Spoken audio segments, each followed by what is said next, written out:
Hello everyone, आप सबका स्वागत है हमारे YouTube channel at zone Patna पे। हम पढ़ रहे हैं चैप्टर केमिकल काइनेटिक्स और आज का हमारा टॉपिक है temperature dependence of rate of reaction या effect of temperature on rate of reaction. तो इन जनरली हम जानते हैं कि मोस्ट ऑफ द जो केमिकल रिएक्शंस होती हैं उनमें टेम्परेचर बढ़ाने से उनकी रेट एक्सेलरेट होती हैं।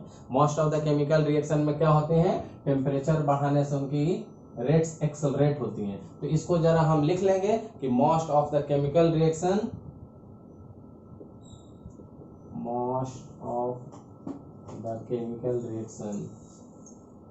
Are accelerated by increase in temperature. जैसे जैसे टेम्परेचर को हम बढ़ाते जाएंगे वैसे वैसे केमिकल रिएक्शन एक्सेलरेट करते जाएगा। अब इस चीज को समझने के लिए हम एक एग्जांपल लेंगे तो इसको अच्छी तरीके से समझ सकते हैं। तो देखिए मैं कौन सा एग्जांपल लूंगा, हम लेंगे डिकम्पोजिशन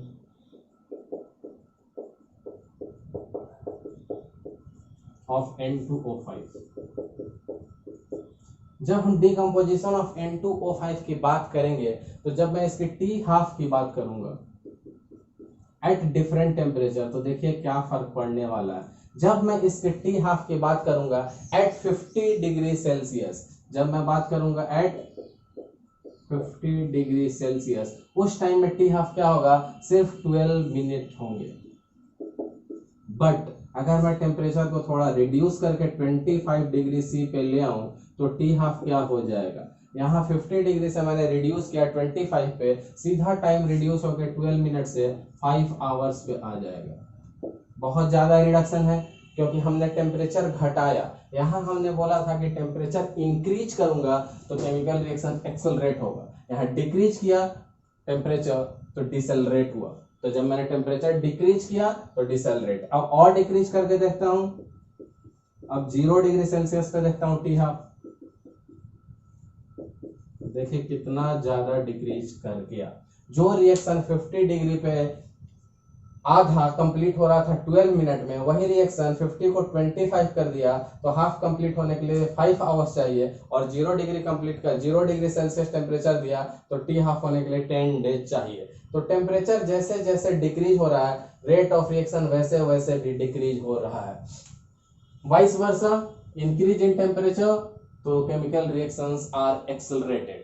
तो ये चीज बहुत क्लियर हो गई कि टेम्परेचर के डिक्रीज होने से या नीचे से देखेंगे तो इंक्रीज होने से रेट कैसे इंक्रीज हो रही है। देखिए 0 से 25 10 दिन की जगह सिर्फ 5 घंटे, 25 से 50 5 घंटे की जगह सिर्फ 12 मिनट। तो जैसे जैसे टेम्परेचर को इंक्रीज करेंगे वैसे वैसे रेट भी इंक्रीज कर रहा है। यहाँ से एक नोट लिख लेंगे, कॉम्पिटिटिव एग्जाम में इसके हेल्प से कभी कभी MCQ क्वेश्चन डायरेक्ट बन जाते हैं। ये क्या कह रहा है कि for a chemical reaction,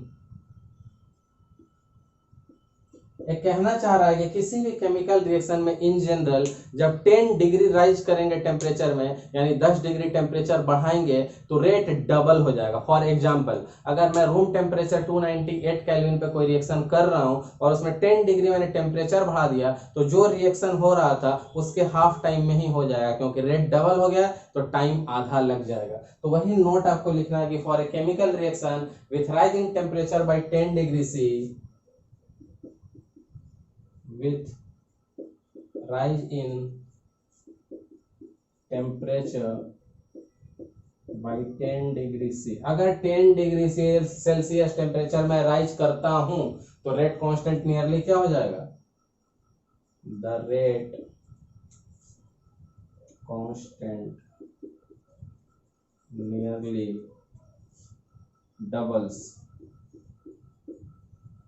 rate constant nearly दुगना हो जाएगा, क्योंकि मैंने आपको बोला ही था कि ईच 10 डिग्री पे डबल होगा। तो जैसे ही हमने 10 डिग्री राइज किया हमारा रेट कांस्टेंट क्या हो जाएगा, नियरली डबल, करीब करीब दुगने रेट पे हो जाएगा। तो इस चीजों को समझने के बाद थोड़ी सी बात और करेंगे हम।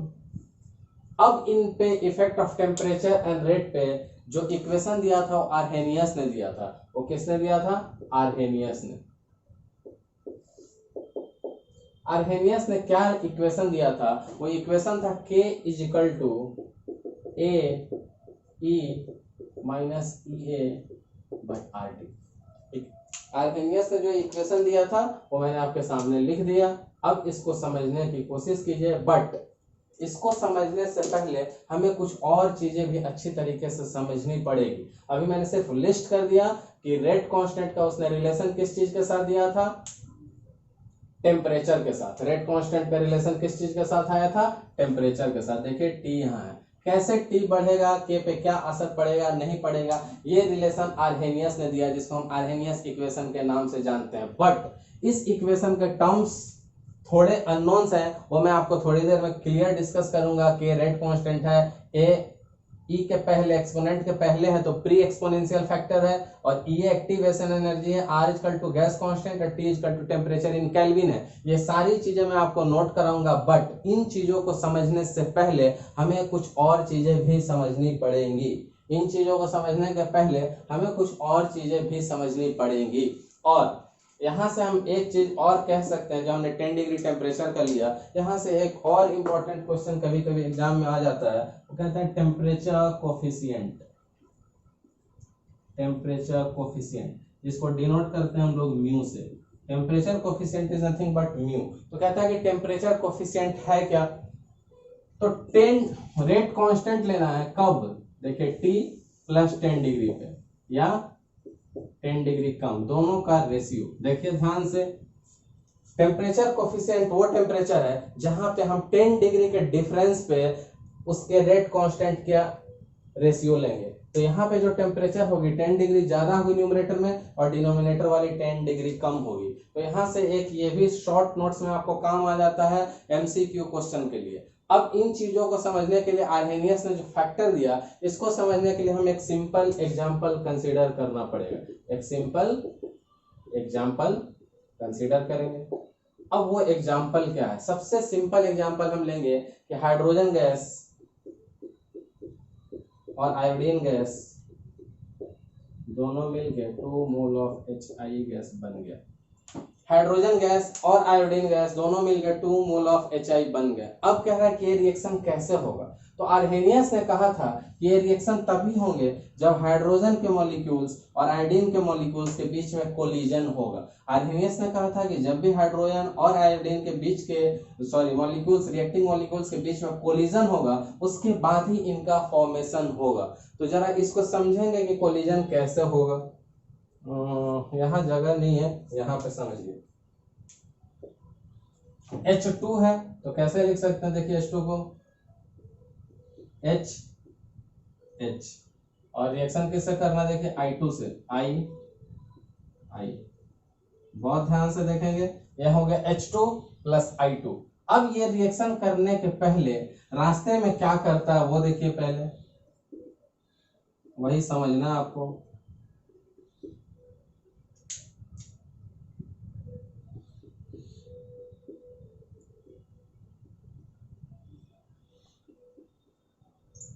रास्ते में दोनों क्या करते हैं, रिएक्ट करने के बाद रास्ते में एक अपना एक अलग ही एक्टिवेटेड कॉम्प्लेक्स बनाते हैं, इंटरमीडिएट, एक अलग ही इंटरमीडिएट बनाते हैं जो एक्टिवेटेड फॉर्म में होगा, इनकी एनर्जी हाई रहेगी। अब किसी भी चीज में जब एक्टिवेशन आ गया, एनर्जी हाई हो गई इंटरमीडिएट पे, तो एक अनस्टेबल इंटरमीडिएट होगा और ज्यादा टाइम पीरियड के लिए एग्जिस्ट नहीं करेगा, और तुरंत ही क्या बन जाएगा, देखिए 2 मॉलिक्यूल्स ऑफ HI। कैसे बनेंगे देखिए,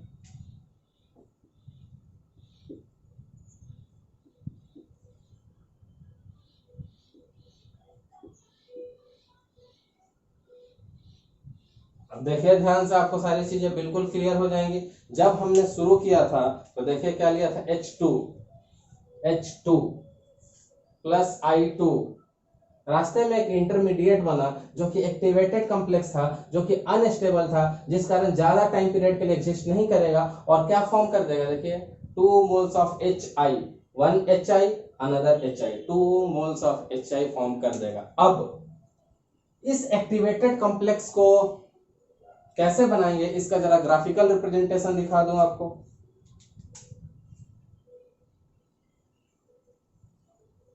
अगर मैं y एक्सिस पे पोटेंशियल एनर्जी ले लूं, वो भी एक फॉर्म ऑफ एनर्जी है, और x एक्सिस पे प्रोग्रेस ऑफ द रिएक्शन ले लूं,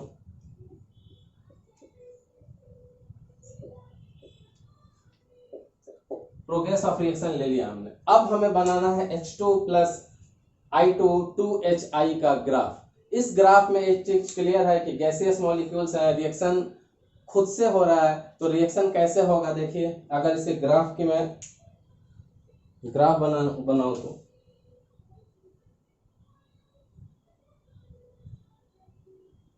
कुछ ऐसा ग्राफ बनेगा। आई होप आपको थोड़ा आइडिया आ रहा होगा।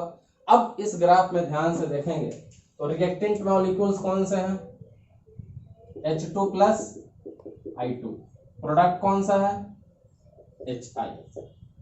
रिएक्टेंट और प्रोडक्ट के बीच में जो गैप होता है उसको क्या कहते हैं, देखिए इस एनर्जी के बीच में यहाँ और इनके बीच का जो एक गैप बना है उसको हम बोलते हैं डेल्टा H। इतना सबको क्लियर है। हमारा एक्टिवेटेड कॉम्प्लेक्स कहाँ पे है, जरा इस वाई एक्सिस को थोड़ा सा और बड़ा कर दूं, यही हमारा जो यहाँ पे बना हुआ है एक्टिवेटेड कॉम्प्लेक्स।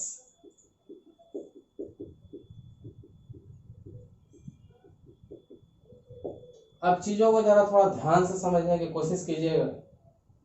हमने एक इक्वेशन लिया H2 प्लस I2 2HI, इसको मैं ग्राफिकल रिप्रेजेंट करने की कोशिश कर रहा हूं, जहां पे y एक्सिस पे हमने लिया है पोटेंशियल एनर्जी और x एक्सिस पे लिया प्रोग्रेस ऑफ द रिएक्शन।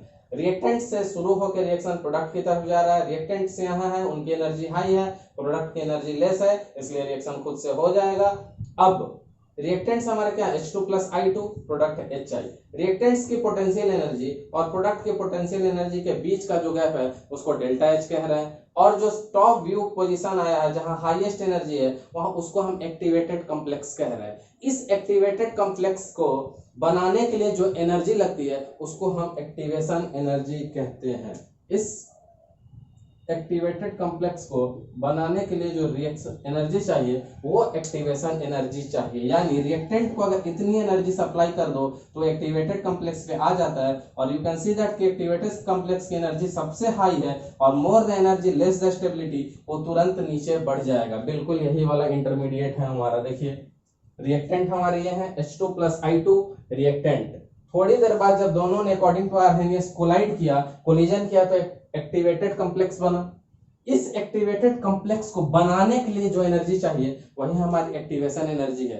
ध्यान दीजिएगा, इस एक्टिवेटेड कॉम्प्लेक्स तक पहुंचने के लिए जो एनर्जी चाहिए वही हमारी एक्टिवेशन एनर्जी है। But this activated complex is intermediate and highly unstable, तो ज्यादा टाइम पीरियड के लिए एग्जिस्ट नहीं करेगा, थोड़े टाइम पीरियड के लिए एग्जिस्ट करेगा और तुरंत फॉर्म क्या हो जाएंगे, 2 मोल्स ऑफ HI में बदल जाएगा।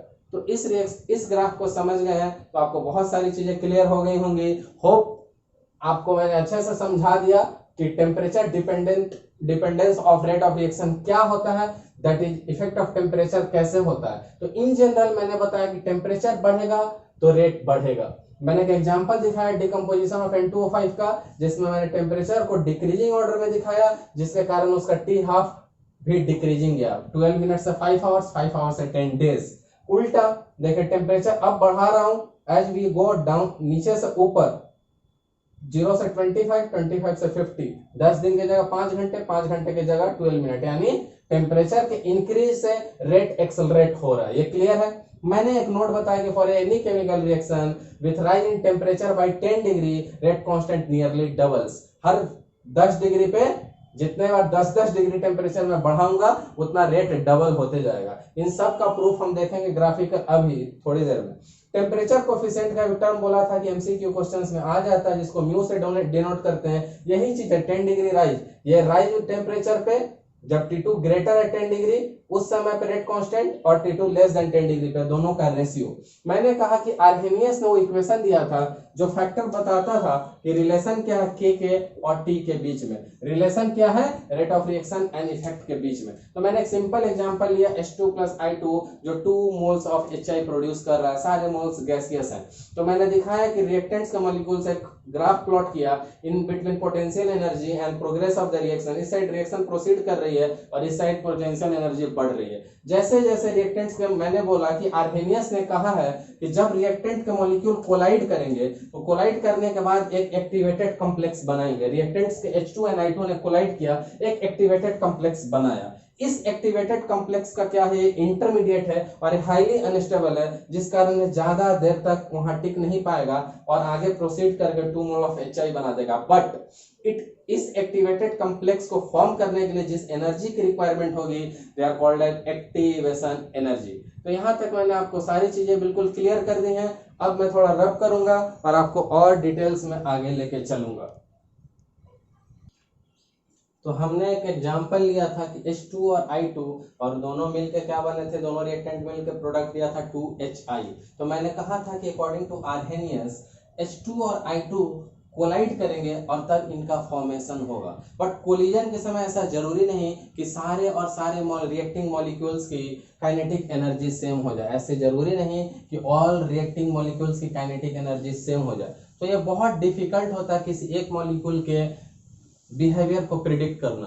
तो एक मॉलिक्यूल के बिहेवियर को अगर प्रिडिक्ट करना इतना डिफिकल्ट है तो बेटर है कि हम एक स्टैटिस्टिक्स लेंगे और उससे हमें सबका एक रफ आइडिया चल जाएगा। तो देखिए क्या लेने वाले हैं हम, एक ग्राफ बनाएंगे, y axis x axis. x axis पे अब क्या रहेगा हमारा, काइनेटिक एनर्जी, क्योंकि मैंने बोला आपको अभी कि जरूरी नहीं कि सबकी काइनेटिक एनर्जी सारे मॉलिक्यूल्स की सेम हो जाए और एक का निकालना, बिहेवियर जानना डिफिकल्ट है। तो हम स्टैटिस्टिक्स देखेंगे। यहाँ पे रहेगा फ्रैक्शन ऑफ मॉलिक्यूल्स।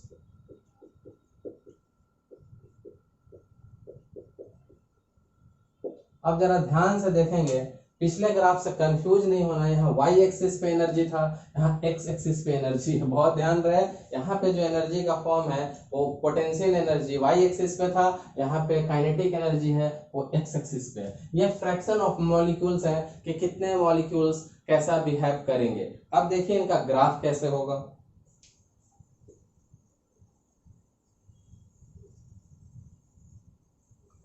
इस ब्लू लाइन को अगर आप ध्यान से देखेंगे तो आपको लगेगा कि धीरे धीरे धीरे फ्रैक्शंस बढ़ रहे हैं और फिर एक टॉप पीक पे जाने के बाद धीरे धीरे फ्रैक्शंस गिर रहे हैं। अब अगर मैं इस पॉइंट की बात करूं, इस पॉइंट की बात करूं तो आप क्या कहेंगे कि इस पॉइंट पे क्या है। इस पॉइंट पे जो काइनेटिक एनर्जी है वो क्या है, मोस्ट प्रोबेबल काइनेटिक एनर्जी है। इस पॉइंट पे जो काइनेटिक एनर्जी आएगी वो क्या आएगी, मोस्ट प्रोबेबल काइनेटिक एनर्जी आएगी। अब इसका मतलब ये बिल्कुल भी कंफ्यूज नहीं होना है कि इनकी काइनेटिक एनर्जी मैक्सिमम होगी। ध्यान देंगे, काइनेटिक एनर्जी x एक्सिस पे है, ये जो हाइट जा रहा है ये y एक्सिस पे आ रहा है। ये मैक्सिमम काइनेटिक एनर्जी नहीं है, ऐसी काइनेटिक एनर्जी है जो मोस्ट ऑफ द फ्रैक्शन, सबसे ज्यादा फ्रैक्शन ऑफ मॉलिक्यूल के पास होगी। तो ये बहुत ध्यान रहे, काइनेटिक एनर्जी इस साइड बढ़ रहा है टुवर्ड्स x एक्सिस, बट अभी हम जो ये हाइट की बात कर रहे हैं towards y axis. y axis energy से रिलेटेड नहीं है, फ्रैक्शन से है। तो ज्यादा से ज्यादा फ्रैक्शन ऑफ मॉलिक्यूल्स के पास जो एनर्जी होगी वो क्या होगी, काइनेटिक एनर्जी। इसको कहते हैं most probable kinetic energy, that is kinetic energy of the maximum fraction of molecule, that is kinetic energy of max fraction of molecules, FOM, fraction of molecules. Shortcut में इसको क्या कहेंगे हम, फ्रैक्शन ऑफ मॉलिक्यूल्स। सो ये चीज बहुत ही clear होनी चाहिए कि इस एरिया तक, इस जगह पे जो मैक्सिमम लोग लाई कर रहे हैं, ये मैक्सिमम अमाउंट ऑफ मॉलिक्यूल्स है जिनकी ए काइनेटिक एनर्जी रहेगी। बट हाईएस्ट काइनेटिक एनर्जी कहां पे रहेगी, तो ये बहुत क्लियर आप देख सकते हैं कि जितना इधर जाएंगे काइनेटिक एनर्जी बढ़ते जाएगी, तो लास्ट वाले की एनर्जी ज्यादा रहेगी, इन लोगों की एनर्जी काफी ज्यादा रहेगी।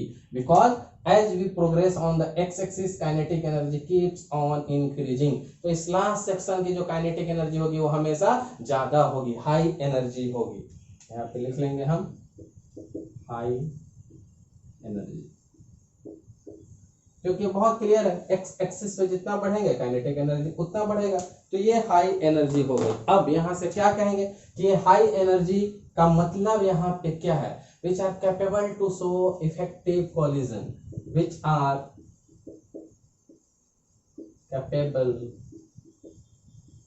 to show effective collision। अब मतलब समझे।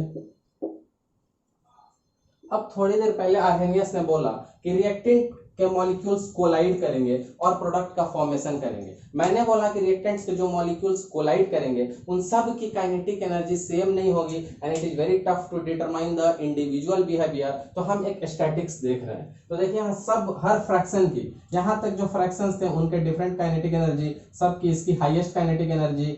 इन फ्रैक्शंस की मैक्सिमम लोगों की, मतलब हाईएस्ट नहीं, मैक्सिमम लोग ये वाली काइनेटिक एनर्जी एक्वायर करेंगे, बट हाईएस्ट वाली फॉर्म ये होगी क्योंकि एक्स एक्सिस में जितना आगे जा रहे हैं एनर्जी उतनी बढ़ेगी, because x axis is nothing but graph of kinetic energy. X axis is nothing but graph of kinetic energy. अब कह रहा है कि हाई एनर्जी होने से क्या होगा, इफेक्टिव कोलिजन होगा। हालांकि हमारा जो नेक्स्ट लेक्चर होने वाला है वो इसी थ्योरी पे होने वाला है, कोलिजन थ्योरी पे। क्यों?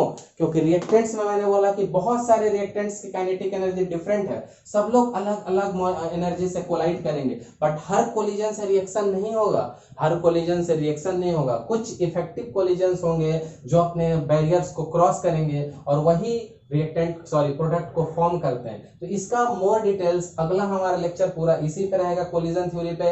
अभी आप इसको थोड़ा समझ लीजिए कि बहुत सारे कोलिजन्स हो रहे हैं, पर सारे कोलिजन्स हमारे काम के नहीं है। अब यहाँ पे छोटा छोटा कोलिजन हो रहा है लेस एनर्जी पे, तो वो हमारे काम का नहीं है। इधर आने से एनर्जी बहुत बढ़ चुकी है काइनेटिक एनर्जी की, तो जितनी की एनर्जी बढ़ेगी उतनी हमारी इफेक्टिव कोलिजन होने की चांसेस आएगी, क्योंकि इनकी एनर्जी हाई है। तो इतना अगर आप समझ गए तो बाकी रिमेनिंग इससे रिलेटेड नेक्स्ट लेक्चर का ये पूरा टॉपिक है कोलिजन थ्योरी, और नेक्स्ट लेक्चर में हम देख लेंगे। अब थोड़ी देर पहले मैंने आपको एक नोट लिखाया था, उस नोट में मैंने बोला था कि with every 10 degree rise in temperature rate of reaction double होता है। अगर 10 डिग्री राइज हम टेम्परेचर करेंगे तो रेट ऑफ रिएक्शन डबल होगा। उसके लिए हम ग्राफिकल अप्रोच देखेंगे और देखेंगे कि ये कैसे होगा।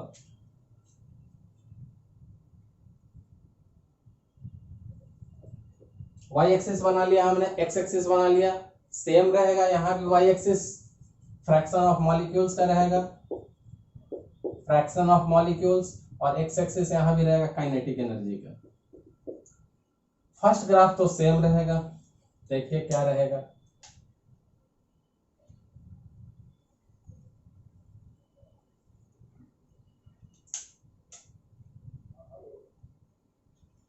ये रहा आपका फर्स्ट ग्राफ। मैं इसको ब्लू से ही कलर कर देता हूं, ब्लैक से ही।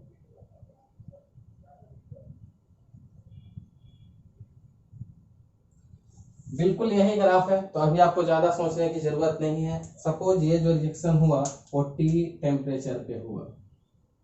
अब नेक्स्ट 10 डिग्री में राइज करूंगा और देखिए क्या होगा। जब मैं 10 डिग्री राइज करूंगा टेम्परेचर तो रिएक्शन इससे फास्टर होगा, और ये मैंने बोला है कि एनर्जी बैरियर है। इस जगह पे पहुंचने के लिए मिनिमम इतनी एनर्जी चाहिए। टेम्परेचर बढ़ाऊंगा तो ये बैरियर जल्दी अचीव होगा, तो इसलिए ये रिएक्शन में एक्टिवेशन एनर्जी डाउन रहेगी, क्योंकि अब मैं जो सेकंड टेम्परेचर लेने वाला हूं वो टेम्परेचर पहले वाले से 10 डिग्री ज्यादा होगा, क्योंकि मैं उस नोट को प्रूफ कर रहा हूं जिसमें मैंने बोला था कि by every 10 degree rise in temperature reaction ROR या रेट ऑफ रिएक्शन डबल होते हैं। अब देखिए इसको ध्यान से, थोड़ा इसको और अच्छे से कर दूं। देखिए इसका जो टेम्परेचर होगा T+10 degree rise in temperature red वाला, और ब्लू वाला T डिग्री पे। जब रेड वाला आ गया तब देखिए यहाँ पे क्या होगा। अब देखिए खूबसूरती, फ्रैक्शन ऑफ मॉलिक्यूल्स, कितने फ्रैक्शन ऑफ मॉलिक्यूल्स किस टाइम पे। ध्यान रहे बार बार वाई एक्सिस एनर्जी से रिलेटेड नहीं है, मॉलिक्यूल से। ये मॉलिक्यूल्स है कि यहाँ ज्यादा से ज्यादा मॉलिक्यूल्स इस एनर्जी को पॉज कर रहे हैं, बट ये नहीं कि इनकी हाईएस्ट एनर्जी इनकी है। अब T डिग्री पे ब्लू लाइन जो मैंने लिया सेम ग्राफ है। अब हमने नीचे रेड लाइन से T से 10 डिग्री टेम्परेचर बढ़ा दिया। आपने ध्यान से देखा होगा तो जो पहले वाला लाइन है ब्लैक से शेडेड लाइन है, अब ये एरिया बढ़ गया क्योंकि एडिशनल शेडेड रेड कलर का हो चुका है। बहुत ध्यान से देखेंगे तो एडिशनल शेड रेड कलर का आ चुका है। तो पहले वाले ब्लैक कलर को शेड को हम क्या कह सकते हैं कि fraction of molecules reacting at temperature T। पहले वाले को fraction of molecules reacting at T। Clear है? ये पहले वाला fraction of molecules reacting at T। पर ये रेड वाला क्या है? रेड वाला क्लियर है ये भी फ्रैक्शन ऑफ मॉलिक्यूल्स है बट एडिशनल वन है, ये भी फ्रैक्शन ऑफ मॉलिक्यूल्स ही है बट क्या है ये एडिशनल, ये भी फ्रैक्शन ऑफ मॉलिक्यूल्स है बट कैसा है एडिशनल, जो कहां पे रिएक्ट कर रहे हैं, विच रिएक्ट्स एट T+10।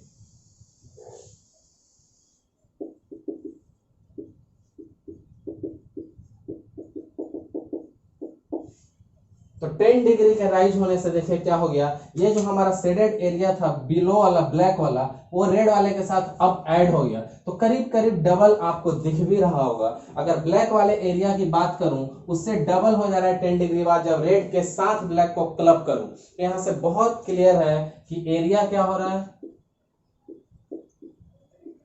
डबल, और जब एरिया डबल होगा तो रेट ऑफ रिएक्शन भी डबल। तो यही तो मैंने नोट बोला था कि every 10 degree rise in temperature rate double हो जाते हैं। अब बहुत ध्यान से देखिएगा, जो ज्यादा फ्रैक्शन ऑफ मॉलिक्यूल्स थे टेम्परेचर बढ़ाने से ये राइट साइड को शिफ्ट करते गए। बहुत ध्यान से देखेंगे, ये जो ब्लू कलर में ये सारे पोर्शंस हैं, 10 डिग्री टेम्परेचर बढ़ाने से जो टॉप पीक था वो राइट की तरफ शिफ्ट हो गया, दैट इज उनकी kinetic energy. Fraction of molecules जो इधर ज्यादा थे अब इधर की तरफ आए, यानी टेम्परेचर बढ़ाने से इनकी काइनेटिक एनर्जी ज्यादा फ्रैक्शन ऑफ मॉलिक्यूल्स की बढ़ी है। बहुत ध्यान से समझेंगे, ब्लू लाइन में देखिए इतना पोर्शन था जो लेफ्ट में ही रहता था, इतना पोर्शन सारा लेफ्ट में रहता था। जैसे 10 डिग्री टेम्परेचर बढ़ाया इतने पोर्शन के जो मॉलिक्यूल्स थे फ्रैक्शन ऑफ मॉलिक्यूल्स वो सब राइट साइड में शिफ्ट कर गए। तो अब इनकी एनर्जी क्या हो रही है, बढ़ रही है, इनकी एनर्जी बढ़ रही है। अब एनर्जी बढ़ने से इनको क्या फायदा हो रहा है और क्या, वो मैं आगे समझाऊंगा। यहाँ पे एक पॉइंट और ध्यान दे देंगे जो कि बहुत इंपॉर्टेंट पॉइंट है। इस ग्राफ में जब मैंने बोला कि 10 डिग्री राइज इन टेम्परेचर से ये सारे जो फ्रैक्शंस थे वो शिफ्ट करके आगे आ गए, और एक यहाँ इनकी जो एनर्जी का एक मिनिमम वैल्यू था उसको वो क्रॉस कर गए, और उस मिनिमम वैल्यू को हम कौन सा एनर्जी कहते हैं, एक्टिवेशन एनर्जी। यानी यहां से आने के बाद रिएक्शन एक्टिवेट हो सकता है। इसके पहले वाले लोग इफेक्टिव कोलिजन नहीं दे रहे हैं, क्योंकि इफेक्टिव होने के लिए इस एक्टिवेटेड कॉम्प्लेक्स को बनाने के लिए मिनिमम एक्टिवेशन एनर्जी चाहिए, और एक्टिवेशन एनर्जी को क्रॉस करने वाले कौन सारे लोग हैं, बस इतने फ्रैक्शन ऑफ मॉलिक्यूल्स हैं। और एक्टिवेशन एनर्जी को जो लोग क्रॉस करते हैं वो कितने होते हैं, देखिए एक्टिवेशन एनर्जी को क्रॉस करने वाले लोग ये हैं। एक्टिवेशन एनर्जी को क्रॉस करने वाले लोगों की फ्रैक्शन ऑफ मॉलिक्यूल्स क्या रहेंगी, E माइनस EA/RT। तो अगर इतना आप समझ गए हैं तो बस इस चीजों को यूटिलाइज करके मैं आगे अब डेरिवेशन ऑफ आर्हेनियस या डिटेल्स ऑफ आर्हेनियस में चलूंगा। तो आर्हेनियस का जो ये फैक्टर है वो क्या फैक्टर है मैंने आपको क्लियर कर दिया है, ये exponential E⁻ EA/RT। E activation energy, R gas constant, T temperature, temperature के साथ ही तो K का डिपेंडेंस पढ़ रहे हैं। तो ये जितने लोग जो फ्रैक्शन ऑफ मॉलिक्यूल्स इसको पार कर गई, बहुत ध्यान से देखेंगे कि ब्लू लाइन था जब टेम्परेचर 10 डिग्री कम था, 10 डिग्री कम था तो ज्यादा फ्रैक्शंस इधर थे। जैसे हमने 10 डिग्री टेम्परेचर बढ़ाया ये सारे फ्रैक्शंस राइट को शिफ्ट किए और इस बैरियर को क्रॉस किए, दैट इज एक्टिवेशन बैरियर। अब इधर क्रॉस करने वाले लोग कितने हैं, E⁻⁻EA/RT।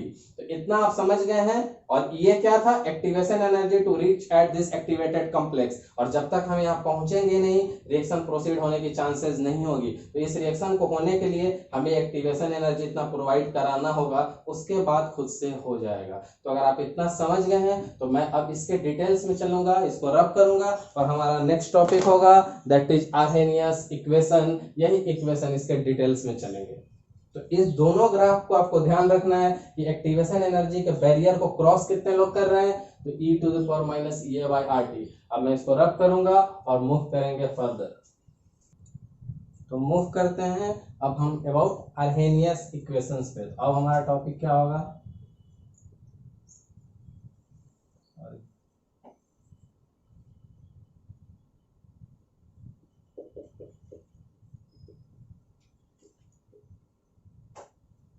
Arrhenius equation. अब आर्हेनियस इक्वेशन के लिए मैंने पहले ही कह दिया था कि फ्रैक्शन ऑफ मॉलिक्यूल्स जो क्या करते हैं, क्रॉस करते हैं इस एक्टिवेशन एनर्जी को, वो कितने होते हैं। ये मैंने अभी आपको बता दिया था, वही पॉइंट नोट डाउन कीजिएगा। फ्रैक्शन ऑफ मॉलिक्यूल्स जो क्रॉस करेंगे, विच क्रॉसेस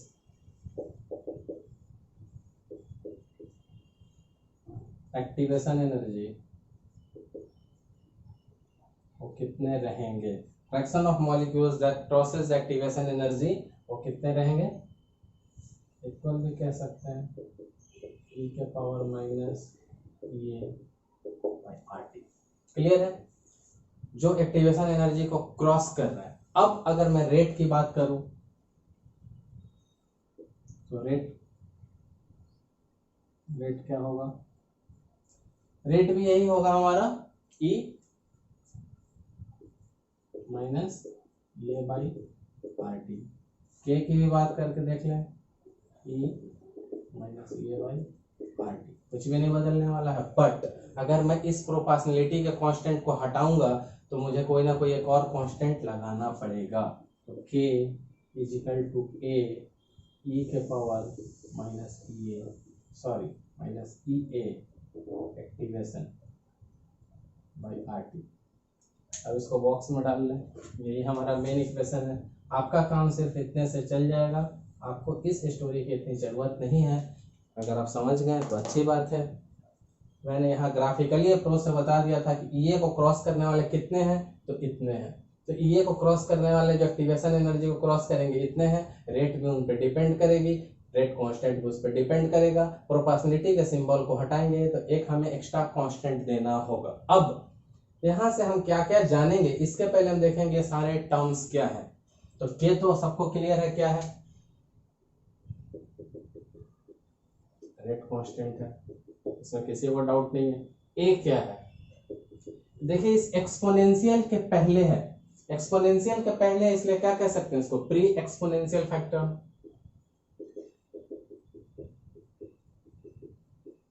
और दूसरा नाम इसको क्या दे सकते हैं, ए किसके रिलेटेड है, आर्हेनियस से, तो आर्हेनियस फैक्टर भी कह सकते हैं।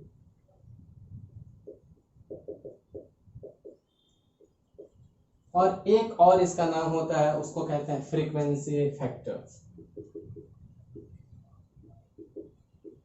ये सारे नाम ए के हैं, एक्सपोनेंशियल के पहले है इसलिए प्री एक्सपोनेंशियल, आर्हेनियस का कांस्टेंट है इसलिए आर्हेनियस फैक्टर, और फ्रीक्वेंसी फैक्टर। अब ई पे आएंगे तो ई तो हमें पता है एक्सपोनेंशियल टर्म है। ये क्या होता है, ये भी मैंने आपको बता रखा है, एक्टिवेशन एनर्जी होता है। और एनर्जी है तो इसकी यूनिट क्या होगी, जूल पर मोल। अब the last one is R. R क्या होगा हमारा, gas constant, universal gas constant. T क्या है, टेम्परेचर, किस में लेना हमें, केल्विन में। तो अभी मैंने सारे फैक्टर्स को इंट्रोड्यूस कर दिया आपके लिए। अब यहां से हम देखना चाहेंगे, इसको थोड़ा जगह बनाएंगे क्योंकि इस चीज की जरूरत थी अभी हमें, हमने इसका यूटिलाइजेशन कर लिया है। अब हम इस पार्ट को रब कर सकते हैं क्योंकि अब हमारा ये पार्ट अभी कोई जरूरत नहीं है इसकी।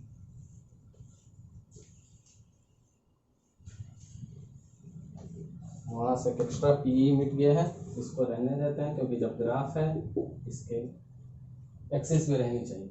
अब यहाँ से हम क्या क्या ऑब्जर्व कर सकते हैं, हम यहाँ से क्लियरली क्या क्या कह सकते हैं, देख के इसको यहाँ से हमें क्या मिल रहा है, इस फैक्टर से हमें क्या क्या मिल रहा है, जरा ध्यान से देखिएगा। तो ये कह रहा है कि इंक्रीज इन टेम्परेचर या डिक्रीज इन एक्टिवेशन एनर्जी। ऐसा क्यों, पहले लिख लीजिए, इंक्रीज इन टेम्परेचर और डिक्रीज इन एक्टिवेशन। बट आपको दिखने से तो लग रहा होगा कि टेम्परेचर डिनोमिनेटर में है तो टेम्परेचर को घटना चाहिए, बट यहाँ माइनस साइन लगा हुआ है तो सारी चीज उल्टी होगी। इनके बढ़ने से बढ़ता बट माइनस लगा हुआ है इसलिए इनको घटना पड़ेगा।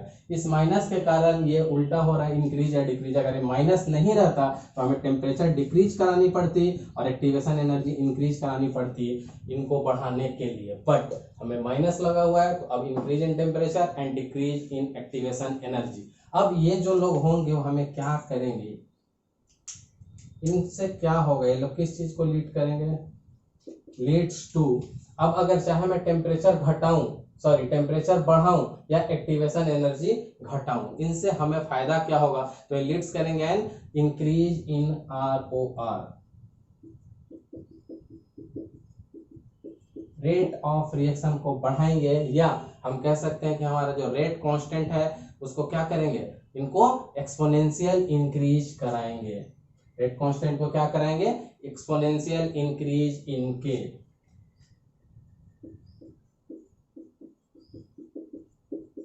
अब के का ग्राफ कैसे बढ़ रहा है? के का ग्राफ एक्सपोनेंशियली बढ़ रहा है। तो हम देख लेंगे के और टी के बीच में रिलेशन क्या है। देखिए,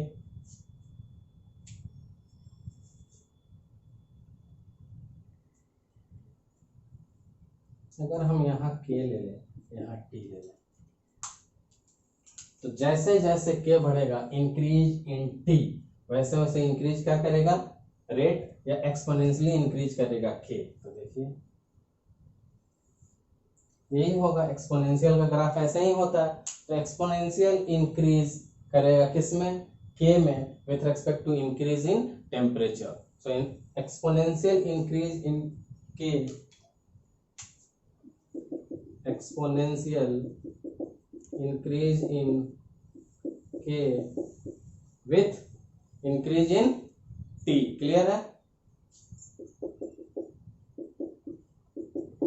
जैसे जैसे टी बढ़ेगा वैसे वैसे के एक्सपोनेंशियली बढ़ेगा। इस फैक्टर को जानने के बाद कुछ और चीजें जानेंगे हम। अब यहां से हम इस इक्वेशन से ये भी कह सकते हैं कि ए और ई ए, यही दोनों जो पैरामीटर हैं आर्हेनियस के पैरामीटर हैं। ए एंड ई ए क्या है? ये आर्हेनियस पैरामीटर्स, ये सारे आर्हेनियस के पैरामीटर्स हैं। ये इधर है, इसलिए मैंने बीच में लाइन कर दी कि कोई कंफ्यूजन नहीं रहे आपको। तो ये हुआ। दूसरा फैक्टर आपको क्या आ रहा है? ये मैंने पहले कह दिया कि e के पावर माइनस ये बाई आर टी क्या है? ऐसे फ्रैक्शन ऑफ मॉलिक्यूल्स हैं जो क्रॉस कर जाते हैं, क्रॉसेज ई ए, उनकी काइनेटिक एनर्जी क्या होती है? ज्यादा होती है। तो हम लिख भी सकते हैं e के पावर माइनस ये बाई आर टी, e के पावर माइनस ये बाई आर टी क्या है? तो रिप्रेजेंट ऐसे फ्रैक्शन ऑफ मॉलिक्यूल्स करते हैं जिनकी काइनेटिक एनर्जी ई ए से ज्यादा होती है।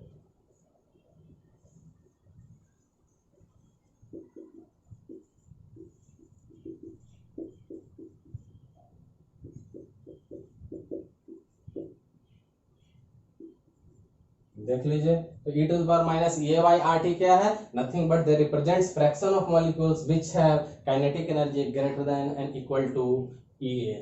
ग्राफ में भी मैंने दिखाया था, जो थोड़ी देर पहले मैंने आपको रब किया है। क्लियर है? इसके बाद एक एरो दे दीजिए, कंफ्यूजन नहीं रहे इसकी तरह। अब इतना जानने के बाद हम क्या करेंगे? अब हमें आर्हेनियस फैक्टर के साथ कुछ और भी अलग अलग फॉर्म में इसको हमें लेना है। तो इतना आप फटाफट स्क्रीनशॉट ले लें। मैं थोड़ा सा बोर्ड को और खाली करूंगा क्योंकि आगे और अधिक यूटिलाइजेशन है। तो आप फटाफट स्क्रीनशॉट लीजिए और हम मूव करेंगे रब करके आगे। तो अब मूव करते हैं। आर्हेनियस फैक्टर मैंने प्रूफ करके, आर्हेनियस इक्वेशन प्रूफ करके मैंने आपको दिखा दिया अभी। अब इसको डायरेक्ट यूटिलाइज करके इसके डिफरेंट फॉर्म्स देखेंगे। तो ये क्या है पहले लिख लेंगे, K A e to the power minus E A by R T, ये is nothing but activation energy. अब यहाँ से हम क्या करेंगे? हम यहाँ से एक काम करेंगे, नेचुरल लॉग ले लेंगे। Taking natural logarithm on both sides.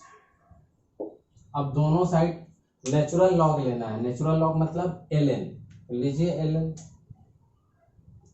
ln के ln a प्लस, अब देखिए क्या होगा, मल्टीप्लीकेशन है तो प्लस तो हो जाएगा, पर ln के साथ अगर e को लिया जाए और minus A by R T लिया जाए तो आपको पता है क्या अंतर होता है। अगर लॉग रहता है तो उसका बेस 10 रहता है और ln रहता है तो e और e मिलके एक पोर्शन खत्म हो जाएगा और सिर्फ यही पोर्शन बचेगा। बहुत ध्यान से समझिएगा लॉग की प्रॉपर्टी को। Taking natural logarithm on both the sides, ln k, natural logarithm is nothing but ln।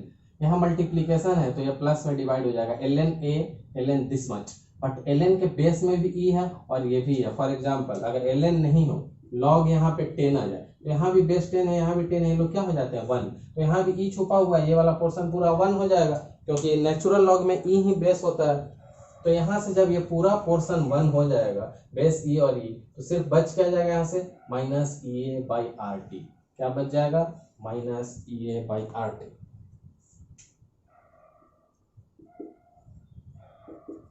तो ध्यान से इस चीज को समझेंगे, कंफ्यूज होने की जरूरत नहीं है। हमने नेचुरल लॉग लिया, मल्टीप्लिकेशन था, सेपरेट किया, नेचुरल लॉग के साथ e आता है तो 1 हो जाता है, माइनस EA बाई RT बच गया। एक काम हमने कर लिया, इसको हम ले लेंगे आगे, हमें ग्राफ बनाने के समय काम आएगा हैशटैग से।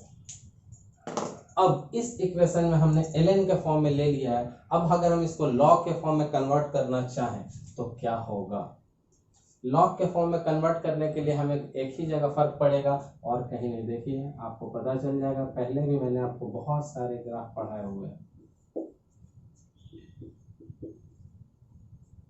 2.303 RT, सिर्फ मल्टीप्लायर क्या रह जाएगा 2.303 RT, इनके नहीं रहेंगे। अब हमने क्या किया है, इसको स्टार ले लेंगे, ये हैशटैग है, ये स्टार है। ग्राफ बनाने के समय हमारा दोनों काम आएगा, इसलिए अभी मैंने डिफरेंशिएट कर दिया, this is hashtag, this is star. दोनों का ग्राफ देखेंगे आगे चल के थोड़ी देर बाद। तो पहले मैंने नेचुरल लॉग लिया, कन्वर्ट कर दिया, अब नेचुरल लॉग को लॉग में कन्वर्ट कर रहा हूँ, तो अब मुझे क्या करना होगा, सिर्फ यहाँ पे 2.303 का मल्टीप्लायर रह जाएगा। ये चीजें हमने बहुत जगह पढ़ी है, लास्ट इक्वेशन में पढ़ा है, आप वहां जाके देखेंगे तो आपको चीजें क्लियर हो जाएंगी। अब इस इक्वेशन को दो अलग अलग टेम्परेचर पे लेंगे, दिस स्टार वाली इक्वेशन, ये star corresponds to this one. So एक बार टेम्परेचर T1 पे लेते हैं, एट टेम्परेचर T1, और एक बार किस पे लेंगे T2 पे, दो अलग अलग टेम्परेचर पे। एट टेम्परेचर T1 और T2 दोनों अलग अलग टेम्परेचर पे जब इसको फॉलो करेंगे तो क्या होगा, तो T1 पे लॉग के क्या हो जाएगा, देखिए लॉग K1, लॉग A तो वही रहेगा, minus activation energy by 2.303 R T1 ये हुआ था तो बस एक K1 हो गया और एक यहाँ पे एक T1 हो गया, और कोई फर्क नहीं पड़ेगा। अब सपोज इसको मैंने बोल दिया कि ये A है, equation A।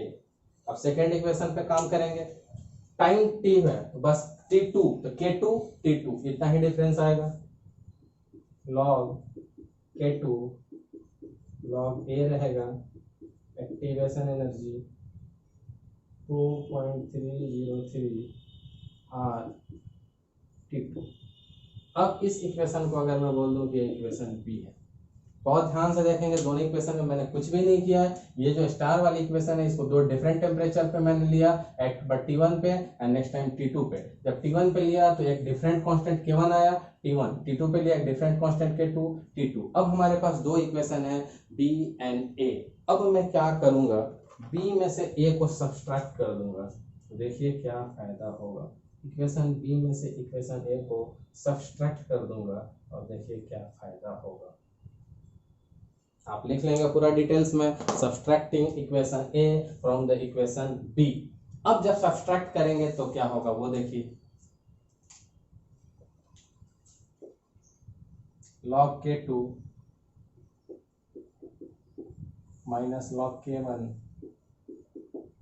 Is equal to, ये तो कैंसिल आउट हो जाएंगे, देखते रहिए बहुत ध्यान से क्योंकि मैं ज्यादा स्टेप लूंगा नहीं।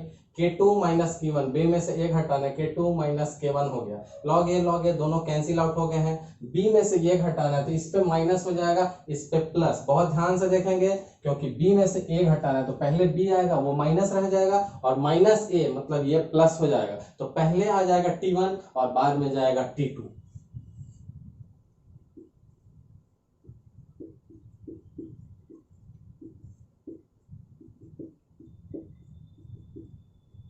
इस चीज को मैं एक बार और ध्यान से बोल देता हूँ, आपको ध्यान रखिएगा। B से A को सब्सट्रैक्ट करना है तो LHS में K2 माइनस K1 हो गया, log K2 minus log K1। RHS में गया तो ये चीजें कैंसिल आउट हो जाएंगी क्योंकि इसमें सेम है, इसमें माइनस लगेगा, दोनों कैंसिल आउट। अब माइनस लग रहा है ए में, तो ये चीजें प्लस में आ जाएंगी, इसलिए T1 पहले, ये चीज माइनस में रह जाएगी, इसलिए T2 बाद में। बस इतना सिंपल सा काम था। अब हमें पता है लॉग की प्रॉपर्टी कि माइनस लगा है तो हम उसको क्या लिख सकते हैं, log K2/K1। यहां से क्या लिख सकते हैं, ये 2.303 R T2 minus T1 into T2। इस इक्वेशन को मैं बॉक्स में डाल दो क्योंकि हमारे काम में आने वाला है। तो बहुत ध्यान से इस इक्वेशन तक आप डेरिवेशन को समझ लेंगे। ये हमने पहले डिराइव कर दिया था अरहेनियस का फैक्टर, उसके बाद मैंने नेचुरल लॉग लिया, तो ln मल्टीप्लिकेशन था और ये साइन माइनस आ गया क्योंकि ln e के साथ गायब हो गया, ये डायरेक्ट आ गया। अब लॉग में कन्वर्ट किया तो इसमें डिवीजन 2.303 से हुआ। इस इक्वेशन को डिफरेंट टेम्परेचर पे भेजा और b माइनस ए किया तो b के LHS माइनस a के LHS लॉग ए कैंसिल आउट हो गए। अब माइनस इस पे लगाया तो T1 प्लस हो गया था, T2 माइनस, बस सिंप्लीफाई कर दिया। तो हमारा क्या इक्वेशन है, log K2/K1 is equal to E है 2.303 R ब्रैकेट में T2 minus T1 divided by T1 into T2। अब इतना समझने के बाद हमारा काम अरहेनियस इक्वेशन का खत्म हो गया है। बट जब मैं अगले बार अभी नेक्स्ट में जब बोर्ड रब करूंगा तो इस दोनों इक्वेशन को हम यही रहने देंगे और इनकी ग्राफिकल अप्रोच को देखेंगे तो हमें चीजें और भी ज्यादा क्लियर होगी। तो मैं इधर का सेक्शन रब करता हूं इस दोनों को छोड़ के। तो अब मूव करते हैं अपने ग्राफिकल अप्रोच पे इस दो इक्वेशन के लिए जिसको मैंने हैशटैग और स्टार से लगाया है। तो मैं बोर्ड में दो पार्टीशन करूंगा, लेफ्ट में हैशटैग और राइट में इस स्टार को। तो मैं इधर रब करके इस इक्वेशन को राइट साइड में शिफ्ट कर देता हूं ताकि आपको कोई भी कंफ्यूजन नहीं हो। देखिए सेम इक्वेशन को मैं सिर्फ कॉपी कर दूंगा इधर राइट साइड में कि आपको समझने में थोड़ी ज्यादा आसानी हो।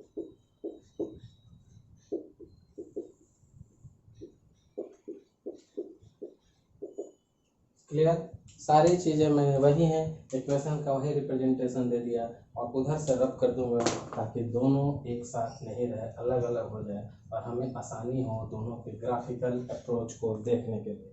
तो अब हम चल रहे हैं दोनों की ग्राफिकल अप्रोच को देखने।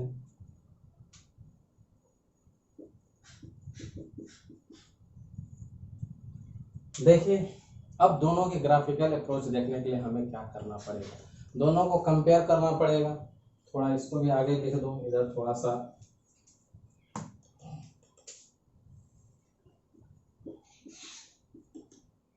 चलिए अब यहाँ पे हम इस इक्वेशन को कंपेयर करना है। मैंने पहले भी आपको बताया है कि कैसे स्ट्रेट लाइन की इक्वेशन को कंपेयर की जाती है। तो इसको कंपेयर की जाती है y इक्वल टू, देखिए y equal to mx plus c होता है, पर हमें अपने सिचुएशन के हिसाब से इसको चेंज करना होगा कि कहाँ पे कैसे है।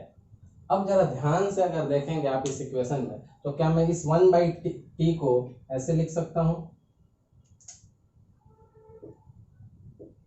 आराम से लिख सकता हूं। यहां भी ये काम कर सकता हूं, जो नीचे t है उसको 1/t कर सकता हूं। अब फायदा क्या हो गया ये देखिए, y एक्सिस मिल गया मुझे, इंटरसेप्ट मिल गया, स्लोप नेगेटिव मिल गया, x एक्सिस भी मिल गया। तो हम क्या करेंगे, अपना ग्राफ ड्रॉ करेंगे। y एक्सिस पे क्या है देखिए ln k, जो हमें दिख रहा है वही लिखेंगे। x एक्सिस पे क्या है 1/t। अब ग्राफ को हमें प्लॉट करना है। देखिए इसका ग्राफ होगा कैसे, जरा ध्यान से देखेंगे। ग्राफ इसका ऐसे होगा, बट यहाँ से इंपॉर्टेंट पॉइंट है कि जिस पॉइंट पे जाके ये कट कर रहा है वो ln k a है, सॉरी इंटरसेप्ट, और यही तो हमारा इंटरसेप्ट होता है। जैसा कि आपको पता है यही हमारा इंटरसेप्ट होता है। इसी इंटरसेप्ट यहाँ c कहते हैं, इंटरसेप्ट को ln a से इसको रिप्रेजेंट किया गया। देखिए intercept is nothing but ln a। अब बच गया हमारा फैक्टर कौन सा, स्लोप। स्लोप देखिए कैसे निकलता है, यही है हमारा थीटा। बट स्लोप होता क्या है तो हम पूरा डिटेल्स में लिखेंगे। Slope is nothing but tan theta. अब हमें पता है कि ग्राफ हमारा डिक्रीजिंग है तो नेगेटिव स्लोप तो आएगा ही।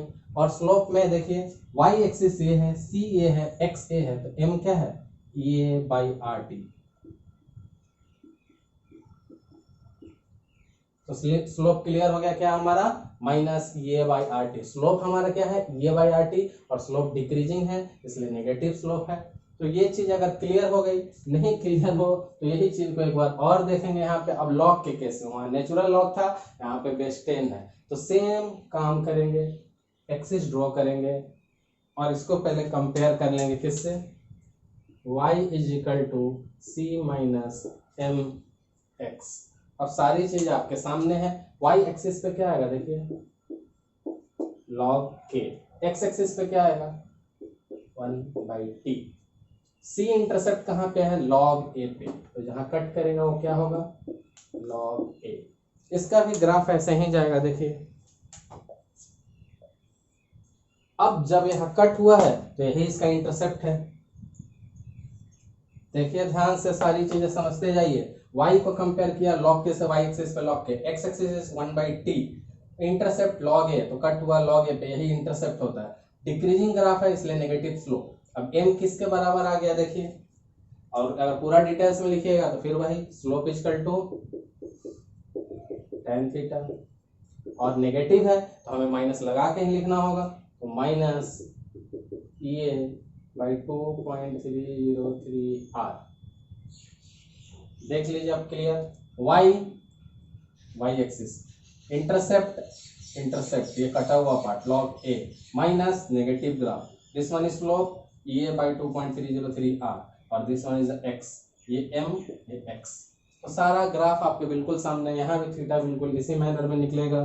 तो आई थिंक इस ग्राफिकल रिप्रेजेंटेशन के बाद हम थ्योरेटिकल पोर्शन कवर कर चुके हैं आर्हेनियस इक्वेशन का। अब मैं इसको रब करूंगा और मूव करेंगे हम अपने नेक्स्ट सेक्शन पे, जो हमारा आर्हेनियस इक्वेशन के न्यूमेरिकल पॉइंट ऑफ व्यू से है। तो इस ग्राफ को समझने के लिए कोई परेशानी नहीं होनी चाहिए, सीधा स्ट्रेट लाइन की इक्वेशन है, तो स्ट्रेट लाइन के स्टैंडर्ड इक्वेशन से कंपेयर कीजिए। वो जो होता है y equal to mx plus c या c plus mx, but slope decreasing है तो माइनस लग गया y एक्सिस पे ln K, intercept ln a, ये हो गया m तो स्लोप, और 1/t x axis. Similar fashion में यहाँ भी करना है, तो मैं इसको रब करूंगा और मूव करेंगे अपने न्यूमेरिकल सेक्शन पे। तो इसको एक बार पढ़ लीजिए आप। The rate constant for a reaction दो डिफरेंट टेम्परेचर पे गिवन है, एक बार 500 के पे, एक बार 700 के पे।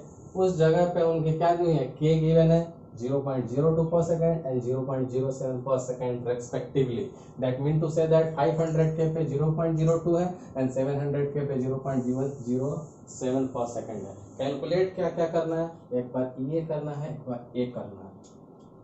दोनों ही आरएनएस से रिलेटेड पैरामीटर्स हैं।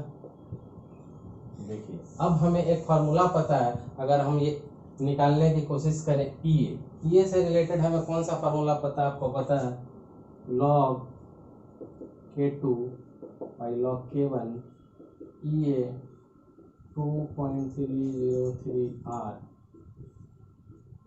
T2 minus T1 by T1 into T2।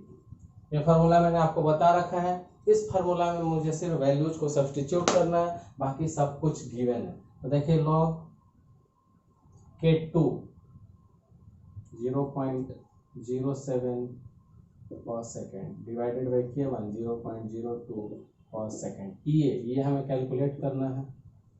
2.303 r की वैल्यू है 8.314 जूल पर केल्विन पर मोल, सॉरी, और T2 बाई T1 देखिए, T2 क्या हमारा 700 kelvin minus 500 kelvin divided by 700 kelvin into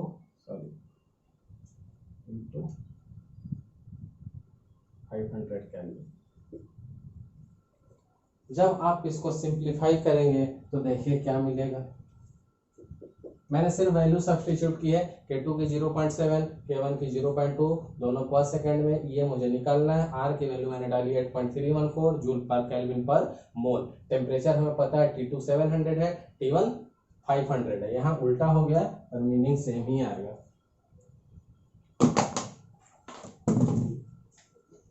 यहाँ उल्टा हो गया तो क्या हो जाएगा, T1 इंटू T2 अगर लिखा है तो 500 K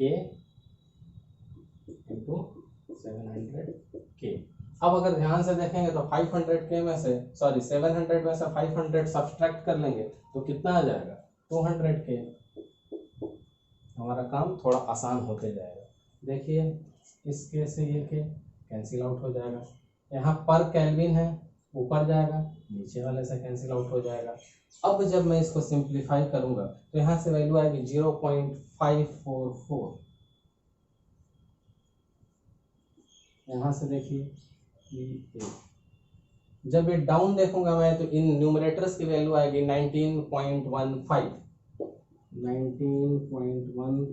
जूल पर मोल, ये डिनोमिनेटर की वैल्यू आ गई। अभी ये वाला पूरा कैलकुलेशन बाकी है, जब मैं उसको सिंप्लीफाई करूंगा तो वैल्यूज आ जाएगी 5.714 into 10 to the power -4, 5.714 into 10 to the power -4। अब मुझे सिर्फ ये कैलकुलेट करना है, ये को इधर रख लूंगा, 0.544 इंटू 19.15 जूल पर मोल and divided by 5.714 into 10 to the power -4। तो ये वैल्यू मुझे क्लियर है। अब मुझे सिर्फ यहाँ से एक सिंप्लीफिकेशन करना है, ये निकालना था, इन दोनों को मल्टीप्लाई किया, इससे डिवाइड कर दिया, तो 0.554 इंटू 19.15 जूल पर mole divided by 5.714 into 10 to the power -4। इन सब को जब मैं सिंप्लीफाई कर दूंगा तो ये की वैल्यू आ जाएगी 18230.1 जूल पर मोल। यूनिट तो हमारा पहले से ही क्लियर है, जूल पर मोल। तो हमारा ये क्लियर हो गया, ये का काम हो गया 18.230.1 जूल पर मोल। अब हमें क्या चाहिए, ए चाहिए। ए के लिए हम क्या कर सकते हैं, हमारे पास क्या फार्मूला है ए के लिए, हमने ये फार्मूला पता है, हमें ये फार्मूला हमें पता है, यहाँ से हम ए कैलकुलेट कर सकते हैं। के की वैल्यू हम कौन सा ले लेंगे, दो है, हम 500 के कॉरस्पॉन्डिंग 0.02 पर सेकेंड ले लेंगे। ए तो हमें निकालना है, ई माइनस ई ए अभी हमने निकाला है 0.8 जूल पर mole divided by R. Joule पर मोल को मोल के पावर -1 भी लिख सकते हैं, आर 8.314 जूल पर केल्विन पर मोल, और मल्टीप्लाई किस चीज से होगा, टेम्परेचर। इसके करस्पॉन्डिंग टेम्परेचर कितना है, 500 है, तो 500 किस चीज में, केल्विन में। बहुत ध्यान से देखेंगे तो सारी चीजें कैंसिल आउट हो जाएगी। अगर आप ध्यान से देखेंगे तो देखिए यहाँ से जूल्स पर मोल के माइनस के, सारी चीजें जब कैंसिल आउट हो जाएंगी तो बहुत आसान हो जाएगा हमारे लिए कैलकुलेट करना। यहाँ से हो जाएगा 0.02 पर सेकेंड ए, ई के पावर क्या आ गया 18230.8 डिवाइडेड बाई 8.314 इंटू 500। अब जब इसकी सिंप्लीफिकेशन करेंगे तो देखिए क्या होगा, a इज इक्वल टू 0.02 पर सेकेंड, और इन सब को जब मैं सिंप्लीफाई कर दूंगा तो वैल्यू आ जाएगी 0.012। ये तो हमारा पहले से था, इस फैक्टर को मैं उधर ले जाके डिवाइड कर दूं तो a की वैल्यू आ जाएगी, और यहाँ से जब ओवरऑल डिवीजन होगा तो a इज इक्वल टू 1.61 पर सेकेंड। तो ये सेकेंड फैक्टर भी हमारा क्लियर हो गया। तो बहुत ध्यान से समझ लीजिएगा, एक बार ब्रीफली बता देता हूँ।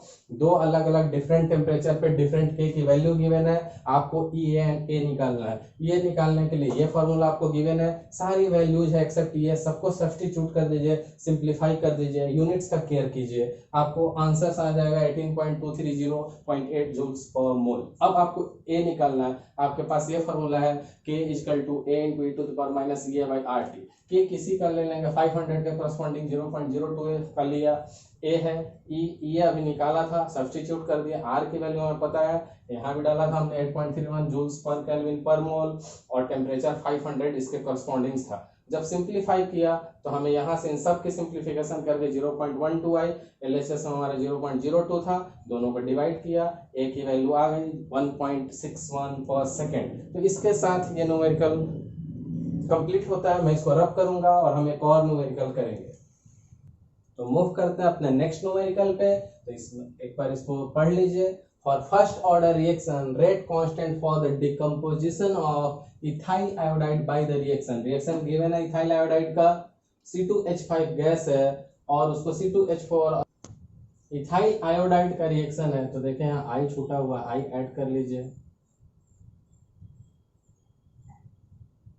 क्लियर है? तो C2H5I और कलर से आपको कोई प्रॉब्लम है तो लीजिए। हो गया? चलिए अब प्रॉब्लम को फिर से एक बार पढ़ लीजिए। For first order reaction rate constant for the decomposition of ethyl iodide, this is ethyl iodide by the reaction is given ethyl iodide gives C2H4 and HI। अब कह रहा है कि 600 डिग्री टेम्परेचर पे इसकी वैल्यू कितनी है, रेट कांस्टेंट की वैल्यू गिवन है 1.60 into 10⁻⁵ पर सेकेंड। एक्टिव ईए वैल्यू गिवन है 209 किलो जूल पर मोल और कैलकुलेट क्या करना है, के की वैल्यू कैलकुलेट करनी है एट 700 केल्विन पे। के की वैल्यू कैलकुलेट करनी है एट 700 केल्विन पे।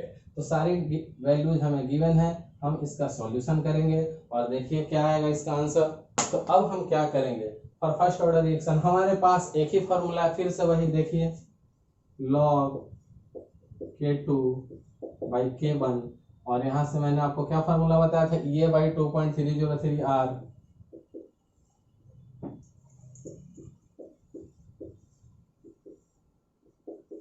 T2 minus T1 by T1 into T2। ये फार्मूला आपके लिए वेल नोन फार्मूला है, log K2 by K1 EA 2.303R T2 minus T1 by T1 into T2। यहाँ log की प्रॉपर्टी को यूज करके मैं ऐसे लिख सकता हूँ log K2 minus log K1, ये 2.303R और सब कुछ सेम रहेगा। इस पार्ट को मैं इधर ला दूं, log K2 को सिर्फ इधर रहने दूंगा और बाकी चीजों को उधर कर दूंगा।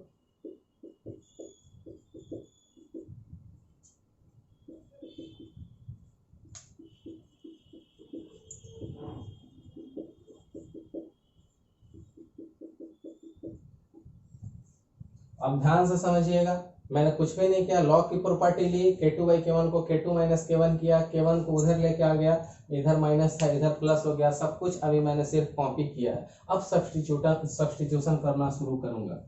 लॉग K2 तो मुझे कैलकुलेट ही करना है, लॉग K1 की वैल्यू रेट कांस्टेंट की गिवन कितनी 1.60 into 10⁻⁵ पर सेकेंड। तो लिख लीजिए log 1.6 into 10⁻⁵ पर सेकेंड प्लस ये वैल्यू कंप्लीट हो गई।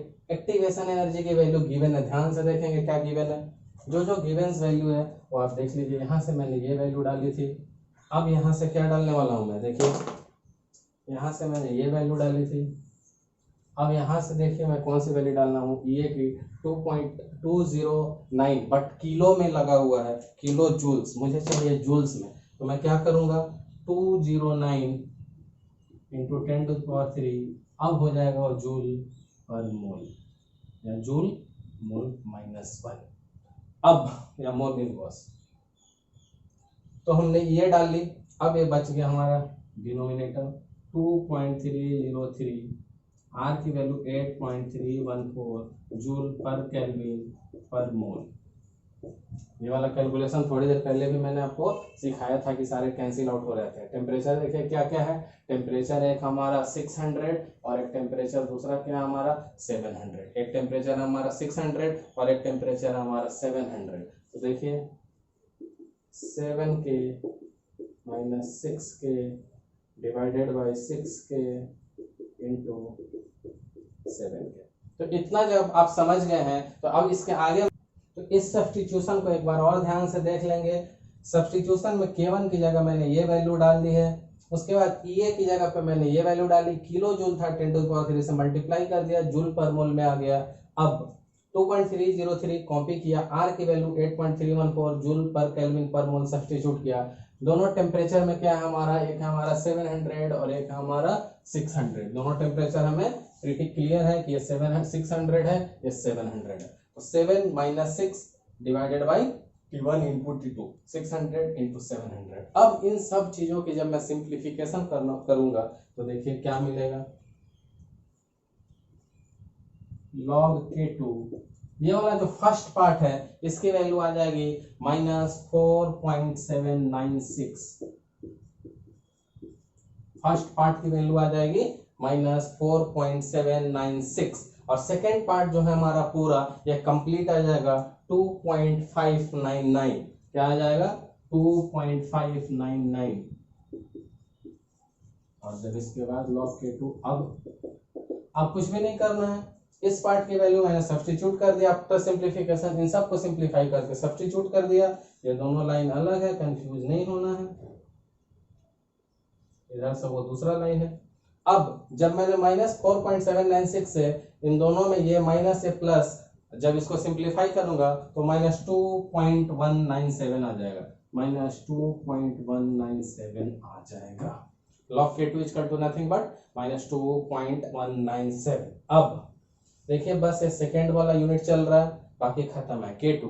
अब K2 को यहाँ से सिंप्लीफाई कर दूंगा तो K2 की वैल्यू क्या आ जाएगी आफ्टर सिंप्लीफिकेशन, में डायरेक्ट लिख देता हूँ 6.36 इंटू 10⁻³ 6.36 इंटू 10⁻³ और देखिए पॉज सेकेंड था, तो आई थिंक आपको ये क्लियर होगा। कुछ भी नहीं है, मैं रिव्यू कर देता हूं आपको, तो बहुत ध्यान से प्रॉब्लम को पढ़ने के बाद आपको पता चल जाएगा कि इस फार्मूला को अप्लाई करना है। K2/K1 को log की प्रॉपर्टी से K2 - K1 किया, K1 को उधर ले गए, K1 की वैल्यू यहाँ से सब्स्टिट्यूट की, E की वैल्यू यहाँ से किलो जूल में थी, 10⁻³ से मल्टीप्लाई करके जूल्स में कर दिया, 2.303 कॉपी किया, R की जगह पे 8.31 जूल पर केल्विन पर मोल रहा। दोनों टेम्परेचर गिवन थे, दोनों के according T2 - T1 divided by T1 into T2 कर दिया। जब इस पूरे फैक्टर को सिंप्लीफाई किया पर सेकेंड तो रह ही जाएगा, और ये सिंप्लीफाई होकर -4.796 आए और सेकेंड पार्ट पूरा सिंप्लीफाई होकर 2.599 आया, और इन दोनों को सिंप्लीफाई किया तो -2.197 आए। फाइनली लॉग को निकाला, लॉग हटाया तो ये वैल्यू आई K2 की 6.36 इंटू 10⁻³ पर सेकेंड।